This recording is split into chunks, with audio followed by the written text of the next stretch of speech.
Hi అండి. Rajma curry ఎలా చేసుకోవాలో చూపిస్తాను. ఈ రాజ్మా కర్రీ దోసలోకైనా, చపాతీలోకైనా, రైస్‌లోకైనా చాలా బాగుంటుంది. ఒకసారి ఇలా ట్రై చేయండి. ఇది ఎప్పుడు కూరగాయలే కాకుండా ఈ ఈ రాజ్మాలో చాలా విటమిన్స్, పోషకాలు ఉంటాయంట. చాలా బాగుంటుందండి. వారానికి ఒకసారైనా తింటే. దానికోసం ముందు ఒక కప్పు నిండా రాజ్మా తీసుకొని 4, 5 గంటల పాటు నానబెట్టి పక్కన పెట్టుకోవాలి. పెట్టుకున్నాక కుక్కర్ తీసుకొని అందులో మనం నానబెట్టుకున్న రాజ్మా వేసుకొని ఒక 2, 3 ఆలు కూడా పీల్ తీసుకొని అందులో వేసుకొని ఒక 2, 3 టమాటాలు కూడా కట్ చేసుకొని ఒక గిన్నెలో వేసుకొని అందులో పెట్టుకోవాలి.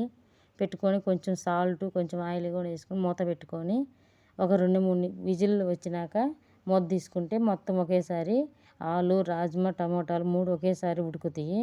ఉడికినాక మనం పక్కన పెట్టుకోవాలి. ఇవి మన ఛానల్గా ఫస్ట్ సారిగా చూస్తున్న సబ్స్క్రైబ్ చేసుకొని లైక్ చేసి షేర్ చేయండి. తర్వాత కళాయి పెట్టుకొని కళాయిలో 2 టేబుల్ స్పూన్లు ఆయిల్ వేసుకొని ఆయిల్ వీటెక్కినాక ఒక యాలక్కాయ, ఒక దాల్చిన చెక్క, ఒక మొగ్గ, 2 పచ్చిమిర్చి, ఒక ఆనియన్స్, కరివేపాకు వేసుకొని మొత్తం బాగా ఫ్రై చేసుకోవాలి. ఫ్రై అయినాక కొంచెం అల్లం పేస్ట్ కూడా వేసుకొని పచ్చివాసన అంతా పోయేదాకా ఫ్రై చేసుకొని మనం ముందే ఉడకబెట్టుకున్న టమోటాలు వేసుకోవాలి. అందులో వేసుకొని రుచికి సరిపోయినంత సాల్టు, కొంచెం పసుపు, కారము, గరం మసాలా, ధనియాల పౌడర్ కూడా వేసుకొని మొత్తం బాగా కలుపుకోవాలి. కలుపుకొని ఒక 2 నిమిషాల పాటు మూత పెట్టుకుంటే మొత్తం టమాటా అంతా సాఫ్ట్గా ఉడుకుద్ది. ఉడికినాక మనం ఉడకబెట్టుకున్న ఆలు, రాజ్మా కూడా వేసుకొని అందులో బాగా కలుపుకోవాలి.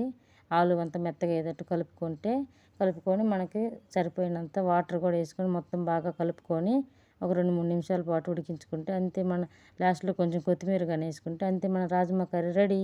వీడియో కానీ నచ్చితే subscribe. Thank you for watching.